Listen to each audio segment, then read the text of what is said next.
Mathayo mtakatifu sura ya 10. Mathayo mtakatifu sura ile ya 10, tutasoma mstari ule wa 29 hadi ule mstari wa 33, ambapo neno la Mungu linasomeka hivi: Je, mashomoro wawili hawauzwi kwa senti moja? Wala hata mmoja haanguki chini asipojua Baba yenu. Lakini ninyi hata nywele za vichwa vyenu zimehesabiwa zote. Msiogope basi, bora ninyi kuliko mashomoro wengi. Basi kila mtu atakayenikiri mbele ya watu, nami nitamkiri mbele za Baba yangu aliye mbinguni.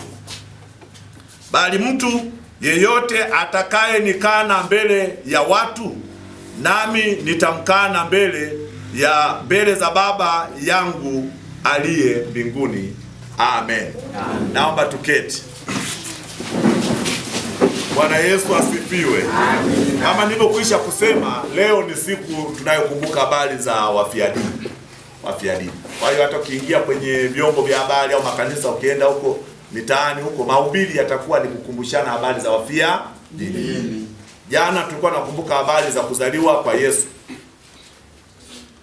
Yesu alizaliwa ilikuwaje, tumekumbushana. Juzi tukawa na usiku mtakatifu, si ndio? Na tulikuwa na ibada hapa ya usiku mtakatifu. Jana tumetafakari, lakini leo habari imebadilika. Ndio maana hata rangi ya juzi na jana ni tofauti na ya leo. Rangi ya liturujia ya jana tulivaa rangi nyeupe, ishara ya matumaini, nuru, mwanga. Lakini leo tumevaa rangi nyekundu. Wametandika hapa rangi nyekundu na wazee. Ina ujumbe maalum. Saumo ndani kuna vitu vingi tungetaka kupitia, kuna vitu vingi. Maana yake ujumbe, mazingira ya jana na mazingira ya leo ni vitu viwili tofauti. Jana ni habari za kuzaliwa kwa Yesu, leo ni habari za watu waliosimama kuitetea imani yao pamoja na gharama yote iliyokuwa mbele yao. Waliokuwa tayari kubeba gharama ya kutetea imani waliokuwa nayo pamoja na maumivu na kila aina ya mateso. Walikuwa tayari hata kufa. Na ndio maana hao watu wanaitwa wafia dini. Kwa hiyo unaposema mfia dini ni mtu aliyeuawa au aliyeteswa hadi kufa kwa ajili ya imani. Ndio mfia dini. Mfia dini ni mtu aliyeuawa ama aliyeteswa mpaka kuuawa kwa ajili ya nini? Sio kwa sababu aliiba, sio kwa sababu alifanya uovu fulani, wala ila aliuawa ama aliteswa mpaka kufa na hakupona. Mfia dini, huwezi kuitwa mfia dini kama ukufa. Huwezi kuitwa mfia dini kama. Kwa hiyo hawa wote wanaoitwa ni wafia dini ni wale waliokufa. Lakini walikufa kwa sababu ya imani. Sio kwa sababu ya ukorofi fulani, kwa tuhuma fulani, kwa ubaya fulani, hapana. Walikufa kwa sababu ya nini? Ya imani. Hawa wafia dini ni watu waliokufa kwa sababu ya imani yao. Hasa imani juu ya Mungu na habari za Yesu Kristo. Mfia dini ni mtu aliyekufa akisimamia imani yake hadi mwisho. Maana unaweza ukaanza kwa kuipigania imani yako, ukaitetea imani yako kwa miaka 2, 3, 4, halafu nafika baadaye unasema anisheije. Yaani mateso yote haya halafu iwe nini? Maumivu yote haya ili iwe nini? Unaamua kuiacha imani kwamba ndugu zangu, nimefika, nimewasikia. Mlikuwa mnaniambia nimwache Mungu nitende 1, 2, 3, 4, 5. Nimekataa miaka 10, 20, lakini hapa nilipofika, kwa maumivu haya, kwa maneno haya, kwa matendo haya, kwa vita hii, nipo tayari kuacha imani niwafuate hawa wanaotaka niwafuate. Sio mfia dini. Mfia dini anakwenda mpaka dakika ya nini? Ya mwisho. Mpaka dakika ya mwisho. Mpaka dakika ya mwisho. Yaani analala akiwa ameitunza imani yake mpaka dakika ya mwishoni. Waliamini kwamba Mungu ni Mungu anayetakiwa kuaminiwa mpaka dakika ya mwisho. Ndio wafia dini. Wafia dini. Kwa hiyo walichagua utii kwa Mungu kuliko maisha yao. Hawa watu wenye wafia dini walikuwa na imani, halafu wakachagua kuwa watii kwa imani kuliko maisha yao. Maana maisha wanayo, lakini wakaamua kuwa watii kuliko hata maisha yao. hawa wafia imani, wafia dini. Walikufa wakisimamia kweli ya Mungu. Walikufa wakijua, manake walikuwa wanajua kweli ya Mungu ni ipi. Kweli ya Mungu ni ipi? Walipoijua kweli ya Mungu, walibaki na kweli ya Mungu hiyo, bila kujali kwamba mazingira yanasema nini, watu wanataka iwe nini, lakini walisimamia kweli ya nani? Kweli ya Mungu. Hawa ndio wafia dini ambao leo tunasema tunakumbuka habari za wafia dini. Katika somo tulilolisoma, tungekuwa na muda mzuri wa kwanza ile mstari inayotangulia kuanzia hata mstari wa 16. Unaweza kusoma wakati mwingine. Siku moja Yesu amewaita mitume wake. Kwa maana ya somo la leo, amewaita mitume wake. Anataka kuwatuma rasmi. Unakumbuka pale juu anaanza kusema mavuno ni mengi, watenda kazi ni nini? Alafu anaeleza baadaye, anaanza kuwatuma. Anaanza kueleza mnapoondoka anawatuma, mnapoenda kwa ajili ya utume. Anawatuma rasmi wale mitume waende wakafanye kazi ya Mungu. Wakatumike kama watumwa waliotumwa na Yesu mwenyewe.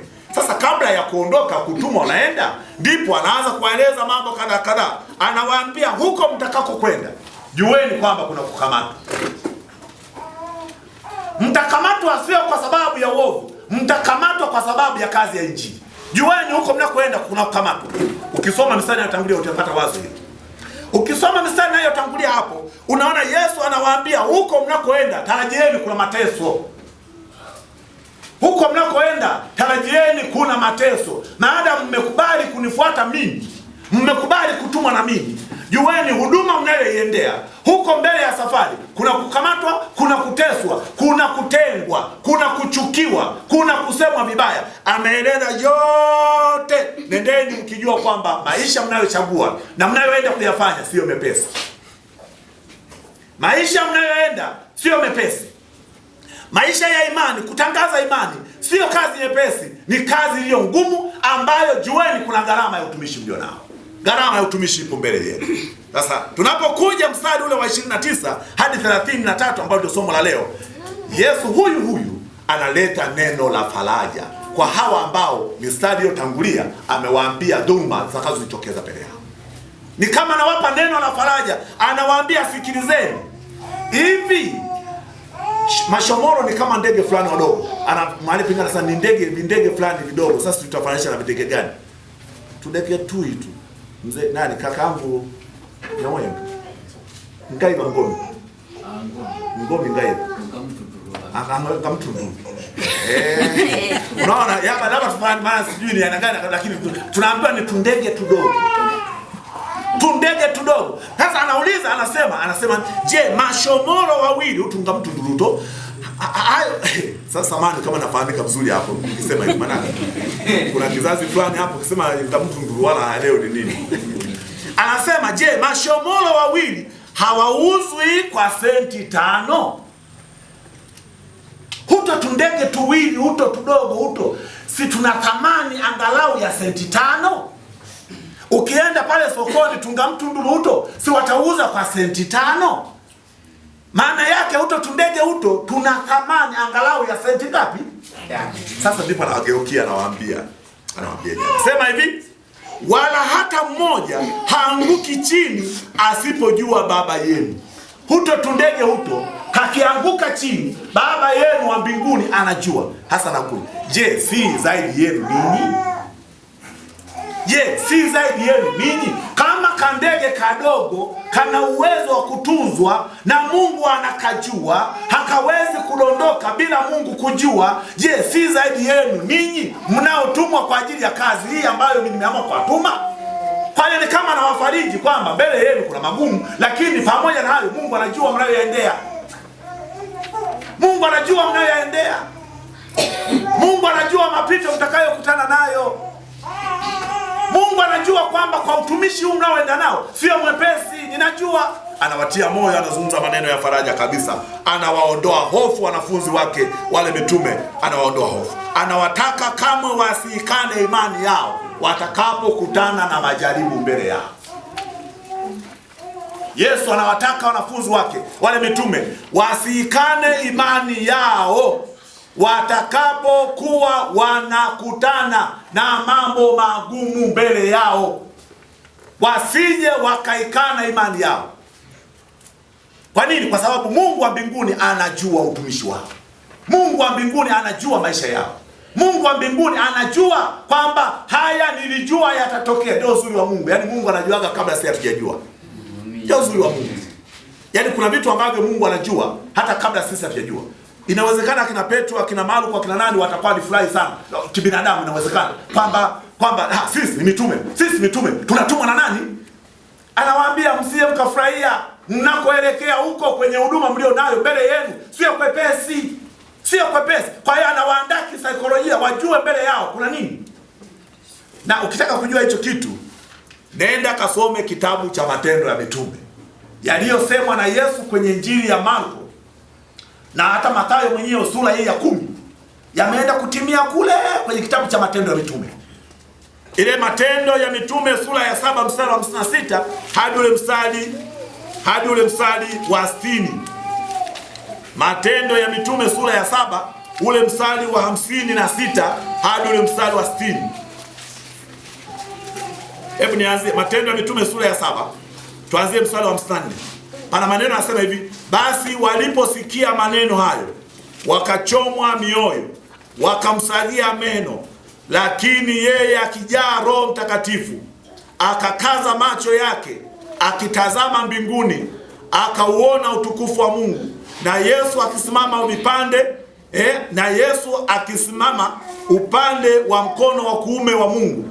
Akasema, tazama, naona mbingu zinafunguka na Mwana wa Adamu amesimama mkono wa kuume wa Mungu.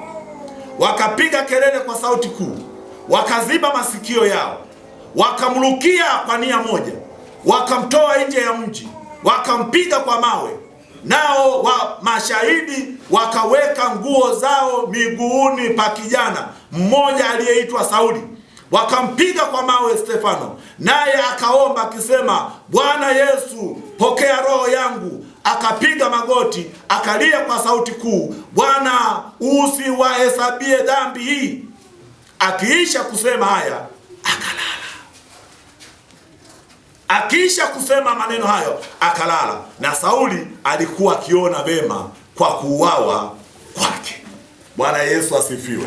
Sasa angalia maneno aliyoyasema Yesu kule yanakuja kujitokeza wapi? Huku kwenye kitabu cha Matendo ya Mitume. Aliwaambia mnapokwenda huko sio kwepesi, mtapigwa mawe, mtakataliwa. Jamani, tunazungumza habari za siku ya mashahidi wafia dini. Stefano hakupigwa jiwe. Stefano alipigwa nini? Mawe. Yanauma, mawe yanauma. Mawe yanauma kama maneno tu yanauma. Je, sebuse mawe? Maana wanaorusha mawe lazima wanarusha mawe pamoja na nini? Na maneno. Sasa maneno peke yake yanauma. Sebuse mawe pamoja na maneno. Yanajabu kupiga picha kwa Stefano. Pamoja na hayo yote, bado anapigwa. Baadaye akaanza kuangalia mbinguni, anasema, naona Mwana wa Adamu amesimama mkono wa kuume wa Mungu. Mwana wa Adamu. Wao wakaziba masikio. Simeona neno limesema kasa wakaziba nini? Ndio neno nasema wakaziba masikio, kwamba achana maneno haya sema hayo. Acha, sisi Bwana tunataka kukumaliza. Wakarusha mawe. Akagundua hapa haponi mtu. Njia ni mbili tu, nikane imani ama nikubali kufa. Alichochagua akasema hivi, Bwana, mikononi mwako naiweka roho yangu. Kuikana imani siwezi. Kufa najua hata nikikana imani ipo siku nitakufa. Sasa si bora nife tu hivi kama ninavyoweza kufa. Akafa, lakini amesema mikononi mwako naiweka roho yangu. Halafu Biblia ikasema akalala. Maneno mazuri sana. Mtu wa Mungu sio anasema amekufa. Amelala kabisa, akijua kabisa nalala, lakini nimeushinda ulimwengu. Mawe yanauma kweli. Mawe yanauma. Nimepigwa mawe. Piga wanaopiga kichwani, wanaopiga tumboni, wanaopiga nini, piga. Yaani yanauma kweli, lakini ninalala nikiwa nimeipiga vita vizuri na imani nimefanya nini? Nimeilinda. Imani nimeilinda. Nazungumza habari za wafia dini. Leo ni somo la wafia dini. Wafia dini. Imani nimeilinda. Akalala. Halafu wenzake waliobaki wanasema walijifunza kitu kwamba amelala kama shujaa. Waliona yapendeza. Ametunza imani. Narudia tena. yaliyomkuta Stefano yalisemwa na Yesu kipindi kule kwenye Injili ya Marko ya Mathayo sura ya 10 mstari huo ambao tumesoma 16 juu mpaka 33. Alishayasema, ninawatuma huko ulimwenguni. Huko sio kwepesi. Mnapeleka Injili sio kwepesi, ni kugumu, lakini simameni katika imani na Mungu atakuwa pamoja nanyi. Ni wa thamani sana kuliko mashomoro wawili. Ni wa thamani sana kuliko mashomoro wawili. Lakini mfano mwingine unakuta kwenye kitabu cha Matendo hiyo sura ya 12. Matendo ya Mitume hiyo sura ya 12 mstari wa 1 na wa 3. Matendo ya Mitume sura ya 12 mstari wa 1 na wa 3. Neno la Mungu linasema hivi: panapo majira yale Herode mfalme akanyosha mikono yake kuwatenda mabaya baadhi ya watu wa kanisa. Herode mfalme ananyosha mikono yake kuwatenda mabaya baadhi ya watu wa kanisa. Mstari wa 2. Akamuua Yakobo ndugu yake Yohana. Kwa nini?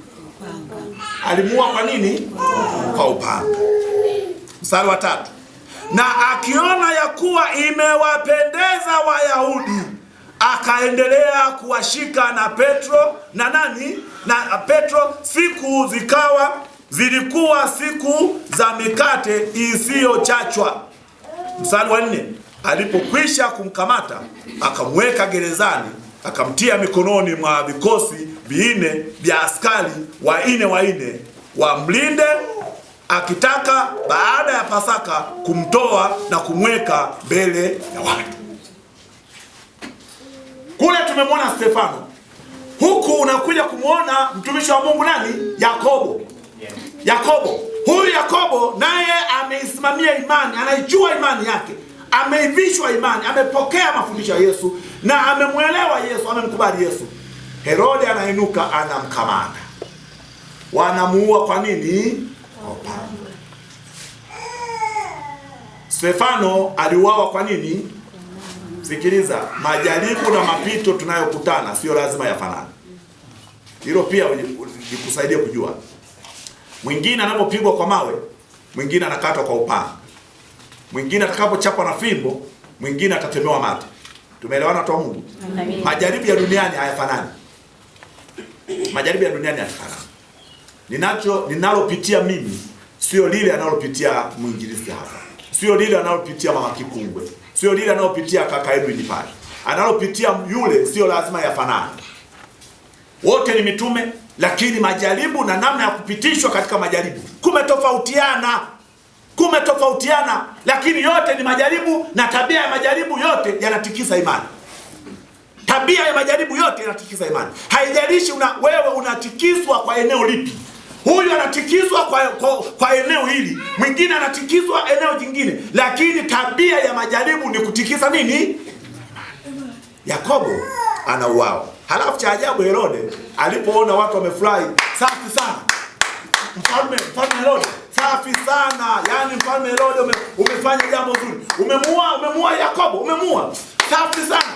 Sasa cheki dunia ilivyo. Yaani watu wanapopongezwa kwa kufanya uovu, wanatafuta namna ya kufanya uovu zaidi ili wapongezwe zaidi. Huko mnakoenda sio kwepesi. Huko mnakoenda sio rahisi mnavyodhani. Lazima kuna mambo magumu mtakayokutana nayo, lakini ilindeni imani. Ituzeni imani. Kama nyinyi ni watu wa thamani kiasi hicho, lazima Mungu mwenyewe anajua namna ya kuwatoa kwenye jaribu mtakalokutana nalo. Ndipo katika maombi yale walikuja wakatolewa, wakaja wakatolewa. Watu wa Mungu, swali linaloweza kuja, kama wewe ni wa thamani, na nataka niseme kwa kweli, binadamu tunaomwamini Mungu ni wa thamani sana. Ni wa thamani sana. Narudia kusema, Stefano hakuuawa kwa sababu yeye anaitwa Stefano. Hakuuawa kwa sababu ya ubinadamu wake. Aliuawa kwa sababu alikuwa na kitu chenye thamani. Sawa eh? Ndio maana unaona pale anaposema hivi, kama mashomoro wawili wanauzwa senti ngapi? Senti 5. Pale anazungumza habari za thamani. Anazungumza habari za thamani. Kwa hiyo kinachotafutwa siku zote ni thamani ulio nayo. Nataka niwaambie kina mama mliopo hapa na kina baba mliopo hapa. Ukiona yani thamani kile ulichobeba kile ambacho Mungu amekujalia, kile Mungu ambacho amekujalia katika familia yako, katika ukoo wenu. Ikiwa una kitu chenye thamani, tegemea vita yake itakuwa ni ngumu. Mnanielewa? Yaani unapoishi ukikuta majaribu na mapigo unayopigwa ni machache, jiulize uthamani wa hicho ulichobeba. Ukiona upo kazini kwako, uko serikalini, uko wapi na wenzako wanakuzunguka, au kwenye NGO fulani, mahali popote familia unafanya, ukiona unapigwa zaidi, vita ni kubwa zaidi, yaani vita ni kubwa zaidi, ujue thamani ya hicho ulicho nacho kinaendana na thamani ya mapito unayopitishwa. Kama ni mtu wa kawaida, unaweza kukutana na mambo ya kawaida sana. Yaani mtu wa kawaida anakutana na mambo ya kawaida. Mtu mwenye cha thamani, Edwin, ukisha kuwa na kitu cha thamani, tegemea dunia haiwezi kukuacha salama. Dunia haiwezi kukuacha, kwa sababu ulichokibeba ni cha thamani. Ni cha thamani. Yaani iwe ni kwenye biashara yako, yaani ukikaa mahali ukaona mambo yote ni ya tambalale, kwa Yesu hakuna milima. Yaani ukijiona yaani unaishi mahali fulani, yaani mambo ni tambalale, usije ukafurahi sana. Ni ishara kwamba wewe ni wa kawaida sana. Yaani ishara kabisa, yaani wewe ukiona yaani mahali, yaani unaishi na mahali fulani, yaani ni tambalale, yaani ni tambalale, yaani pamenyoka namna hii, yaani unahitaji kupiga peda, yaani basi yenyewe naenda hivi. Ni ishara kwamba wewe ni mtu wa kawaida sana. Ni ishara mtu wa kawaida sana. Ni mtu wa kawaida sana. Lakini unapoona kuna mambo fulani yasiyo ya kawaida yanaongezeka, ni ishara kuna kitu kisicho cha kawaida kinaongezeka ndani yako. Yaani thamani inapoongezeka, tegemea nje kuna mambo fulani yataashiria, yanapiga kwamba kuna kitu cha thamani kinaongezeka kwa mtu. Ndio Yesu alichokifanya kuandaa wale watu. Aliwaandaa, mmebeba cha thamani. Na hicho cha thamani ni jina la Bwana. Mmebeba cha thamani, kwa hiyo hakikisheni mnakitunza cha thamani ili muweze kusimama sawa sawa. Sasa mtasimamaje? Niseme mambo mawili nimalize. Mtawezaje kutunza cha thamani? Unawezaje kutunza hicho cha thamani ambacho Mungu amekupa? Jambo la kwanza, utaweza kukitunza hicho cha thamani ambacho ni imani. Sasa kwa maana ya wale wenzetu ilikuwa ni imani. Kwa maana ya wale wenzetu ilikuwa ni imani. Ni imani, na imani ni kitu cha thamani. Unaweza kutunza imani au hicho cha thamani pale unapokuwa na neno la Mungu. Unaweza kutunza hicho cha thamani pale unapokuwa na neno la nani? Neno la Mungu. Paulo aliwahi kusema kwa Wakolosai, akasema neno la Kristo na likae kwa wingi ndani yenu katika hekima yote, mkifundishana na kuonyana kwa zaburi na nyimbo na tenzi za rohoni, huku mkimwimbia Mungu wa neema, kwa neema mioyoni mwenu. Ndivyo neno la Mungu linavyosema. Mnapokuwa na neno la Mungu, ni rahisi sana kutiana moyo. Ni rahisi wewe mwenyewe pia kutiwa moyo. Yaani unapokuwa ni mtu wa neno, unapenda kusoma Biblia, unapenda kusoma neno la Mungu, unatamani kutafakari neno la Mungu. Unapokuwa unapita kwenye mapito magumu, neno hili ni chakula chako, kitakutia nguvu. Neno la Mungu linakuwa ni chakula kitakutia nguvu. Sio kwamba mkutane na milima, sio kwamba tukutana magumu. Magumu yapo tu, yapo, ndio maana tupo duniani. Yapo tu. Hayawezi kukwepa. Kilichomtia nguvu Stefano mpaka baadaye tena ana msuli mwingine wa ajabu sana. Kuna msuli mwingine wa ajabu Stefano, yaani amepigwa mawe, hajaishia kusema mikononi mwako na iweka roho yangu, yaani nipo tayari kufa. Haishi hapo. Ukitaka kujua alikuwa na msuli wa ajabu, anageukia asema, Baba, uwasamehe hawa wanaopiga mawe. Nani mwenye msuli huo watu wa Mungu? Dada zangu, nani mwenye msuli huo? Yaani anageukia anasema, Baba, kuuma yanauma, wanapiga mawe, wanapiga kichwani, angalia damu. Na ninajua kwa bleeding hii, kwa damu hii iliyovuja hii, hakuna dalili ya kupona. Hakuna dalili ya kupona. Hapa ninaona kabisa ninakufa. Na mimi naitoa roho yangu, naiweka mikono mwako. Lakini hataki kuondoka vibaya. Anageuka upande wa pili. Baba, uwasamehe hawa. Hawa wanaopiga mawe hawa. Hawajui tu. Wasamehe hawa watu wa Mungu hawa. Uwasamehe Baba. Uwasamehe. Wamefanyika kuwa chombo cha kuonyesha kwamba nilichobeba ni cha thamani. Wasamehe. Ni nani mwenye uwezo huo kama huna msuli wa neno la Mungu? Kwa hiyo lazima uwe na kitu cha ziada. Na hicho cha ziada ni neno la Mungu tu. Mama, huwezi kuwa na uwezo wa kusimama ukasema yaliyo ya Mungu kama una neno la Mungu. Ndio maana katika mtaa kama huu au sharika kama huu, mahali pengi tunapopita tunawakumbusha watu wa Mungu, dunia na majaribu mengi, tupende neno la Mungu. Fanyeni ibada. Asante, nakushukuru ndugu yangu amesema jamani tusichoke kufanya ibada. Tumekuwa na ibada juzi, jana, leo, kesho tunajumuia. Tunakwenda kwenye jumuia, tunaenda kujifunza neno la Mungu. Tukienda kwenye jumuia tunajifunza neno la Mungu. Jumapili tutakuja tunajifunza neno la Mungu. Tumekuja namna hii kanisani tunajifunza neno la Mungu. Unapojifunza neno la Mungu unapata nguvu. Unapopata nguvu, hata jaribu likija mbele yako linakupa uwezo wa kustahimili. Ndio maana unafika kama hivi, umevukaje na ile? Sema nimevukaje? Sio kwamba una msuli kwenda kukabiliana, hamna. Ni kwa sababu tu una kitu. Mama, huwezi kukabiliana na majaribu ya dunia hii kwa msuli wako mwenyewe. Huwezi. Na nataka niwaambie, dunia hii ina majaribu mengi. Huwezi, yani kwa sababu majaribu haya hatugombani kwa mabauza. Yani maana sasa tukianza kushindana namna hii, najua tu kakangu mgeni ukiwa mgeni alafu umweka Edwin hapa, basi Edwin atashinda alafu mgeni atashinda. Mnaniona? Yani ukisema tunashindana majaribu kwa kutumia manguvu namna. Majaribu yapo, tupo duniani. Unaingia ofisini majaribu. Unaenda si wapi majaribu. Unaenda kazini, mliopo serikalini, unaenda ofisini watu wamenuna, wamechukia, fitina, wameandika sini, wamerecommend manini. Yaani bado kujiuliza haya mambo yanakuaje? Haya mambo yanakuaje vita? Sasa wewe ukasema, hamjui mimi na misuli mimi, nanyanyua machuma namna hiyo. Ushindi kwa kwanza. Huwezi kushinda. Unashinda kwa kuwa na msuli wa imani. Na msuli wa imani unakuja kwa njia nini? Kwa njia neno. Neno linakusaidia sana. Lakini jambo la pili, tunashinda pale tunapokuwa watu wa nini? Wa maombi. Watu omba nyumbani kwako kabisa kwa imani. Ndio wewe uifunya waibena, omba hata kwa kibena hicho, hata kwa kikinga hicho sanga. Omba, Mungu anasikia. Sio kwamba Mungu anasikia Kiswahili tu, halafu kibena hawezi kusikia, hapana. Wewe omba tu, maana imani yako unajua Mungu, ninajua unasikia ninachokiomba. Nipo katikati ya njia panda hii. Sielewi nifanye nini? Nipite njia ipi? Sielewi. Omba, Mungu atakusaidia tu. Ndio maana Stefano anasema baba anaomba, anainua macho yake juu. Ni ishara maombi. Mungu atusaidie sana. Tunapotafakari ibada hii ya kukumbuka wafia dini, ujumbe mkubwa kwamba bado tupo duniani na sisi. Sio kwamba na sisi tukapigwe mawe. Hapana. Hoja kubwa sio kwamba siku hii inatualika tupigwe mawe. Hapana. Lakini siku hii itukumbushe kwamba pamoja na majaribu yote tunaweza kuyapitia, bado tutunze imani.